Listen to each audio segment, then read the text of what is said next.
વલસાડ રાજપૂત હોલમાં માતૃવંદના કાર્યક્રમ ભક્તિમય માહોલમાં સંપન્ન.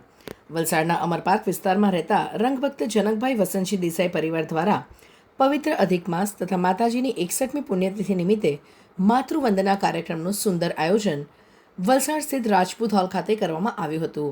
આ કાર્યક્રમ દરમિયાન પૂજ્ય રંગ અવધૂત ગુરુ મહારાજ રચિત અવધૂતિ આનંદના ભજનોનું ગાન ખ્યાતનામ ગાયક વૃંદ દ્વારા રજૂ કરવામાં આવ્યું હતું, જેમાં ભરતભાઈ મહંત, નામદેવ કંથારિયા, રંગદત્ત મહંત, બિરજુ કંથારિયા, જયમીનભાઈ સાધુ અને ગીતાબેન કંથારિયાએ ભજનની રમઝટથી ઉપસ્થિત રંગભક્તોને ભક્તિમય બનાવ્યા હતા. કાર્યક્રમનું સંચાલન યાજ્ઞિકભાઈએ કર્યું હતું.